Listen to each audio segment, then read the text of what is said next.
dolog, amivel támogathatod a spirituális ébredésed különböző szakaszait. Az első tanácsom, hogy emeld a rezgésed tudatosan. Mit jelent ez? Az univerzum minden szeglete rezgésekből áll. Tehát minden dolog, minden, ami téged most ebben a pillanatban körülvesz, az energiának, azaz a rezgéseknek különböző megtestesülése. Mielőtt tovább néznéd ezt a videót, arra kérlek, hogy kövess be TikTokon hasonló tartalmakért. Ennek a tollnak és egy pohár víznek ugyanúgy lehet rezgése. Attól függetlenül, hogy éppen milyen anyagot alkotnak ezek a rezgések. Ez az egész elmélet kvantumfizikai alapokon nyugszik. Ebből kiindulva minden érzés, amit te kiadsz magadból, az vissza fog hozzád térni. Fontos, hogy nem a gondolat tér vissza hozzád, hanem az az érzés, amit akkor éreztél, mikor valamilyen gondolat megfogant az agyadban. Önmagában a magasabb rezgés magasabb tudatszintet is jelent. Mivel a mozgás serkenti a keringésedet, ezáltal a rezgésedet is, ezáltal pedig egy magasabb tudatszintre fog téged emelni, emiatt a kettő ugyanazt jelenti. Ezért lehet befolyásolni különböző energetikai légzőgyakorlattal vagy bármiféle mozgással a tudatszintünket. És azért fontos, hogy ezt emeljük, mert egy magasabb tudatszinthez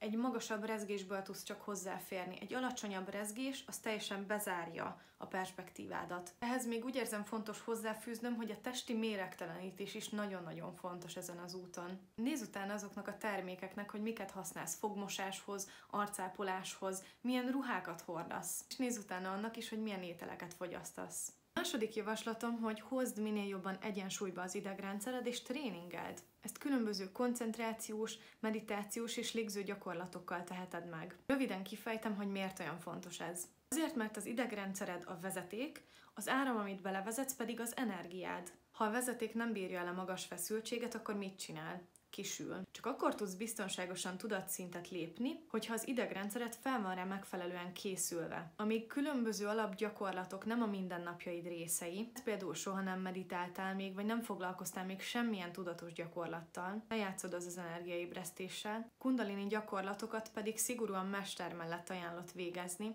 mert maradandó károsodásokat okozhat egy olyan energia beirányítása a testünkbe, amire még nem vagyunk felkészülve. Sem testileg, sem pedig lelkileg. Harmadik javaslatom a türelem, a gyakorlás és az alázat. És még több gyakorlás, és még több gyakorlás. És még több gyakorlás. Az ébredési folyamat lényege, hogy a napfonat csakrából a szívcsakrába áramolhasson az energia, ezzel a kettő között egy hidat létrehozva. Azaz utat nyiss a feltétel nélküli szeretetnek. Ez azonban csak az ego feloldásával történhet meg, aminek az ego nagyon nem örül, mert az ego ilyenkor elveszíti az irányítást. Miatt az egód mindent meg fog tenni, hogy az alacsonyabb tudatszintre ráncson vissza téged. Ehhez kell majd az alázat, a gyakorlás és a türelmed. A feltétel nélküli szeretet gyakorlására, ahogy haladsz előre az utadon, egyre nehezebb feladatokat fogsz kapni. De cserébe egyre jobban kinyílhat a szívközpontod, és stabilá válhat az energiaáramlás most már a szívcsakrád és a napfonat csakrád között. Jelenleg az emberiség nagy része az ego szintjén van elakadva, és a szívközpontnak a szintjére indult el. Ezért láthatod, hogy mekkora a káosz jelenleg a világban. Az ego és a szív harcadul éppen.